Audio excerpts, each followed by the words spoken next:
Bravo Slexno, tu passes totalement inaperçu comme ça. Non mais attendez, j'ai acheté un nœud papillon, regardez. Il est très bien, c'est le reste qui va pas. Bon, écoutez, j'ai trouvé la pierre, elle est au 2e étage, elle est dans un coffre sécurisé et je sais comment le hacker. Très discret. Le hacking va prendre moins de 10 minutes. T'as vu Ghost in the Shell?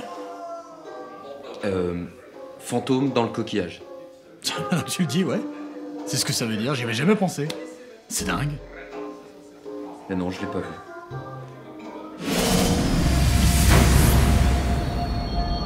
C'est du vide! Comment ils ont pu se rater à ce point-là? J'arrive pas à comprendre ce qu'ils ont essayé de faire avec ce projet. Déjà, l'adaptation en film live par les Américains d'un animé culte japonais des années 90, c'était mal barré, en plus avec des choix d'acteurs plus que discutables. Mais ça fait des années qu'on vous a dit d'arrêter de faire ça!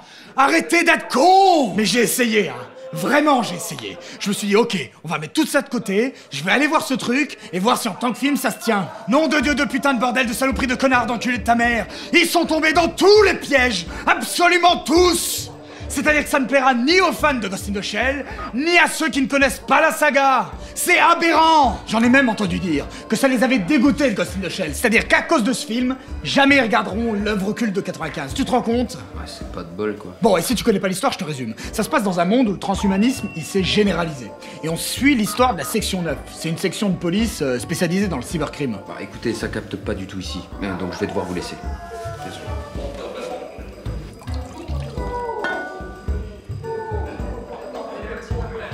Vous avez vu Ghost in the Shell? Mais oui! Le personnage principal, celui que joue Scarlett Johansson, c'est le major Motoko Kusanagi, qui ici s'appelle Mira, je sais plus comment, hein, mais on va y revenir. Et cette femme, elle a un corps entièrement robotique à cause de, on va dire, un accident. Et du coup, la seule partie vraiment humaine qui lui reste, c'est son cerveau. Et dans Ghost in the Shell, il y a toujours eu cette réflexion sur ce que c'est qu'être humain, ce que c'est que la nature de la conscience et toutes les autres thématiques liées au transhumanisme. Et en 1995, tu as eu l'adaptation du manga éponyme en un film animé qui est devenu culte. Pourquoi? Parce qu'à la réalisation, c'était Mamoru Oshii, et à la musique, c'était Kenji Kawai. Et je peux te dire que la musique du film de 95, elle défonce. C'est un chef-d'œuvre. Et aujourd'hui, ce film, il a quand même réussi à être raccord sur l'œuvre culte sur un point. C'est qu'il a les mêmes défauts. Il en a plus, hein, il en a rajouté. Mais il a les mêmes. Ils ont réussi à être raccord là-dessus. Bravo, bravo. C'est merveilleux. Si on est parfaitement honnête, le film de 95, il avait des défauts. C'est normal. Notamment sur le fait que si tu ne connaissais pas l'univers du manga, c'est quand même difficile de rentrer dedans de premier abord. Par exemple, on te présentait très peu les personnages. Fallait vraiment faire attention à tous les dialogues, bien écouter. Bon, c'était quand même assez difficile. Bah là, c'est pareil, mais en pire. Déjà, ils ont grosso modo gardé tous les personnages de la section 9. Il y a Aramaki, Batu, Togusa, Ishikawa, Saito, et puis évidemment le Major. Ils ont supprimé Paz et Bourma, pour le remplacer par un personnage féminin. Toi, en tant que connaisseur, tu vois ce personnage, tu te dis, présentez-la moi. Mais ils le font pas. Tu la vois seulement 35 secondes dans le film, on te dit peut-être son nom, mais je m'en souviens plus, et en plus, et c'est ça le plus grave, elle ne sert à rien. Et la personne qui ne connaît pas Ghost in the Shell, elle c'est pareil, elle est pas au courant que c'est un nouveau personnage. Donc si tu la lui présentes pas, il est perdu tout autant. Alors que celui de 95, même s'il avait aussi un petit peu ce défaut, au moins il avait pris le parti de te supprimer 3 personnages. Comme ça, ça a allégé le récit, et puis tu pouvais te concentrer sur les autres. Défensif activé. En plus, malgré ce défaut, l'animé c'était une telle réussite au niveau visuel, musical, en termes de mise en scène, de réflexion, t'avais le génie de Mamoru Oshii derrière, qu'on excusait tout ça. Et la preuve, c'est que 99% des gens connaissaient pas Ghost in the Shell avec le manga, hein. C'est grâce à l'animé qu'ils ont connu. Et ça a dérangé personne. C'était mon cas, et on a kiffé. Et là, si t'as juste un putain de cerveau, et que tu sais le faire fonctionner, mais tu ne peux pas aimer ce film. Tu ne peux pas. Tous les acteurs jouent, mais mal. On dirait qu'aucun n'y croit. Scarlett Johansson joue mal, Juliette Binoche, tu te demandes ce qu'elle fout là, et il n'y a aucune émotion entre eux. Il n'y a aucune espèce de relation qui serait intéressante à suivre. Et les 3/4 d'entre eux, tu les vois 5 minutes sur toute la durée du film. Et putain, pourquoi est-ce que Takeshi Kitano est le seul personnage à parler japonais? Tout le monde lui parle en anglais, il leur répond en japonais, et tout le monde se comprend, sans que jamais on t'explique pourquoi. Je vais te dire pourquoi. Parce que les bouffons qui ont vomi ce film, ils se sont dit, les fans, ils veulent du japonais, tenez, voilà du japonais. Mais arrêtez de nous prendre pour des cons, merde! Et ça s'inscrit dans tout le processus créatif du film. C'est-à-dire qu'ils assument pas leur projet. Ils mettent des choses de l'ancien animé, ils mettent des choses nouvelles, mais ça n'a jamais aucun sens. Par exemple, ça se passe pas dans le même univers que dans l'animé ou dans le manga. On nous dit jamais dans quel pays, ni dans quelle ville ça se situe. Sauf que cette décision, c'est pas une volonté créatrice réelle de la part de la production de se détacher de l'œuvre de Masamune Shirow. Non. Elle n'est là que pour justifier un cast international au lieu d'être japonais. Bah oui, parce que si tu ne situes pas ton action, bah tu peux faire ce que tu veux avec la nationalité de tes personnages. Du coup, j'y arrive. Le choix de Scarlett Johansson. Alors, je vais pas en dire trop, mais figurez-vous qu'ils ont trouvé une pirouette scénaristique pour expliquer le fait que le Major soit pas japonaise. Ça pourrait aller dans le sens des thématiques traitées par Ghost in the Shell d'habitude. C'est-à-dire que ce qui nous définit, c'est notre ghost, et pas notre corps, puisqu'il est interchangeable. Sauf que je suis sûr qu'ils ont fait ça juste pour essayer de contrer les critiques vis-à-vis du whitewashing. Ça n'a rien, mais alors rien d'une démarche honnête. Vous ferez votre propre avis. Enfin, plutôt non, parce que vous allez pas voir ce film de merde. Je crois que je me suis fait repérer. Comme c'est étonnant. Oui, non mais attendez, je suis sûr que c'est à cause de Snowpap. Regardez les couleurs comme elles sont flashy. Oui, c'est certainement pas le gros putain de truc fichier flash sur tes genoux. En fait, je pense que nous devons faire diversion. Mais tu crois que je fais quoi, là? Hein, chacun son job. Toi, tu vas chercher la bière, et moi, je restais là pour parler avec des gens. Niveau réalisation, ça n'a juste putain d'aucun intérêt. Le réalisateur, là, Rupert Henders. Putain, mais y a aucune idée de mise en scène. À aucun moment, tu n'as un plan qui soit là pour susciter une émotion, quelle qu'elle soit. La réa, le montage sont là que dans un but fonctionnel, et les rares plans qui soient sympathiques, c'est ceux qui sont dans l'œuvre d'Oshii. Et ils en ont repris toutes les scènes cultes, mais en mauvais. Le moment où elle saute de l'immeuble au début du film, le générique durant lequel son corps est créé, la course-poursuite avec le gars en camouflage, le moment où le Major fait de la plongée, et puis, évidemment, le combat final contre le tank. Avant, il y avait une vraie force en termes de mise en scène, d'ambiance, t'avais une puissance évocatrice totale, ça te touchait, putain. Mais là quoi? Ils reprennent les mêmes scènes plan par plan, mais en CGI pourri. C'est quoi l'intérêt? Ça n'a pas de sens, putain, expliquez-moi pourquoi ils ont fait ça. Et le pire, c'est vraiment la scène finale contre le tank. Dans le film original, elle était magnifique, elle était calme, il y avait des temps morts, ça prenait le temps d'installer l'ambiance et la musique appuyait, tout ça. C'était du pur génie. Et là, mais on nous l'annonce déjà 2 fois avant qu'il apparaisse le tank en mode « Hey, tu vas la voir ta scène de combat contre le tank, t'es content ?» Dans l'animé, le tank il était invisible, c'était une surprise son apparition. Alors que là, il arrive en foutant le bordel. Y a aucune émotion, tu t'en fous complètement. Et encore, si en termes d'action c'était sympa, mais c'est pas le cas. C'est illisible, on comprend rien à ce qui se passe. Y a aucun rythme, aucune implication, c'est vide. Comme ton regard. Ouais, vous croyez que j'ai pas vu votre petit jeu? Hein, vous? Les figurants d'un monde que vous ne comprenez même pas. Vous êtes des moutons. Hors de ma vue, laissez-moi boire.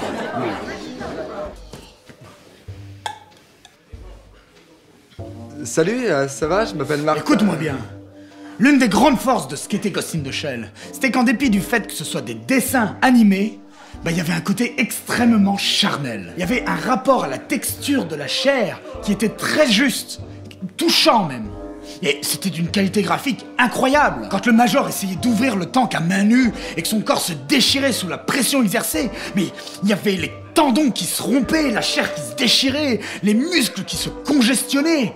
Mais c'était magnifique, parce que c'était dérangeant. Et c'était quelque chose que seuls les animés de l'époque savaient faire. Je pense notamment à Akira aussi, surtout dans ce rapport entre la chair et le mécanique. Et là, ils ont fait exactement la même chose, mais en image de synthèse ratée, sans aucune saveur. Et puis c'est complètement édulcoré. Il y a plus de sang, juste un liquide blanc laiteux pour bien s'assurer de choquer personne. Sauf que toute l'intelligence de l'œuvre résidait aussi dans cette violence, graphique et psychologique. Voir un corps se déchirer, c'est un choc. C'est un choc. Sauf que là, en image de synthèse pourrie, tu t'en fous complètement. Bon, j'ai surtout parlé de la forme, mais qu'en est-il du fond? Je vais pas trop en parler du fond, hein, parce que le scénario est naze, il est cousu de fil blanc, tu vois tout venir à 10 000 par sec.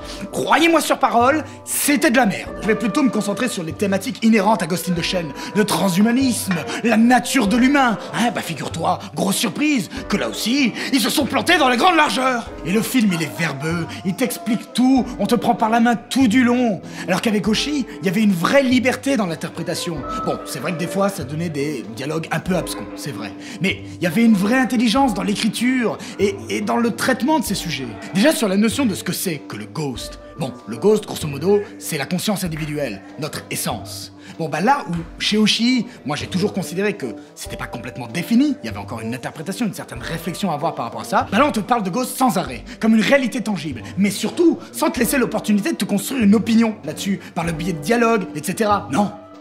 Là, on te dit, il existe les ghosts. Voilà. Et on te le définit pas. Alors que tout le reste du film, ils définissent tout, pourquoi là, ils donnent pas de définition? Parce que le nouveau venu, bah il comprend rien.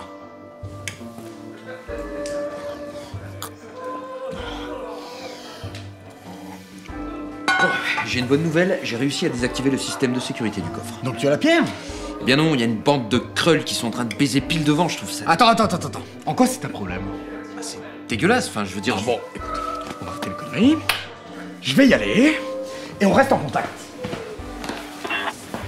Salut les krulls, je fais le passer. Il est où ce putain de coffre? Oh mais ta gueule! Slexno, écoute-moi. Alors, au niveau de la réflexion sur le transhumanisme, ce film essaie zéro.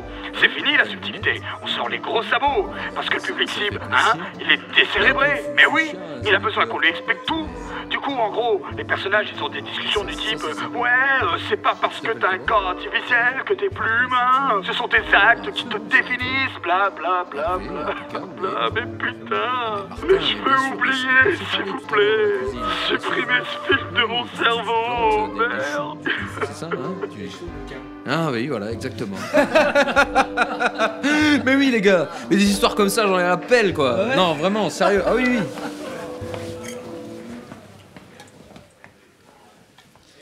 Bon, c'est simple. Ils ont pas compris une seule seconde ce qu'était Ghost in the Shell. Et qu'on vienne pas me dire que le fait que ça soit un reboot, ça les dédouane de ça. Parce que si tu gardes pas l'essence, le ghost d'une œuvre, c'est quoi l'intérêt de faire tout ça? On est face à un produit complètement édulcoré, pré-mâché, et dont l'internationalisation détruit complètement l'univers de base. Parce que même si Ghost in the Shell a toujours abordé des sujets qui transcendent les cultures, ce qui faisait sa particularité et sa qualité, c'est qu'elle était le pur produit d'une sensibilité japonaise. Celle de personnes qui avaient vécu dans le Japon d'après-guerre, avec toutes les névroses que ça suppose. Et une fois que tu enlèves ça, s'il n'y a pas de génie créatif derrière, ben il ne reste rien. Juste une coquille boursouflée et vide. D'ailleurs, maintenant que j'y pense, peut-être qu'ils ont juste tout simplement pris le titre de l'œuvre au sens premier. Ghost in the Shell. Hein? Y a pas meilleure illustration de ça que ce film. Et encore, je vous ai épargné, hein. Parce que ce film est raté à tellement tous les niveaux que j'aurais pu en parler pendant 8 heures. N'allez pas voir ce film, vraiment. Gardez votre fric. Je sais pas, moi, acheter des capotes, aller faire l'amour, c'est quand même bien plus sympa. Mais surtout, ne regardez jamais ce film. Ça ne sert à rien. Même par curiosité intellectuelle. Et j'arrive pas à savoir s'ils ont fait ça juste pour le fric, ou s'ils sont vraiment fiers, honnêtement fiers, de cette horreur. Je sais pas ce qu'il y a de pire. Le cynisme ou la bêtise la plus pure. Oui, ok, c'est très bien tout ça, mais vous avez la pierre? Mais bien sûr. Et vous vous êtes pas fait repérer? Mais absolument pas, pour qui tu me prends?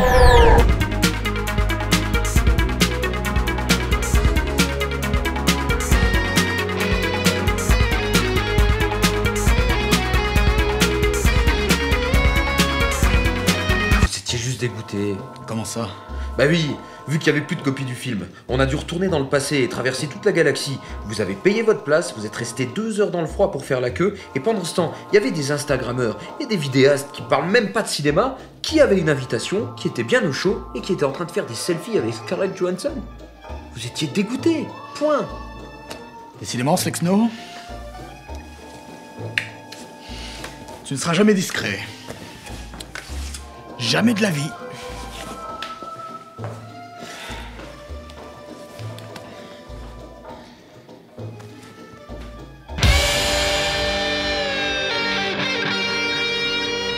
L'ancêtre de Slexno et de Classimark avait lancé une chaîne YouTube en 2017. N'hésitez pas à jeter un œil si vous souhaitez les soutenir. À très bientôt.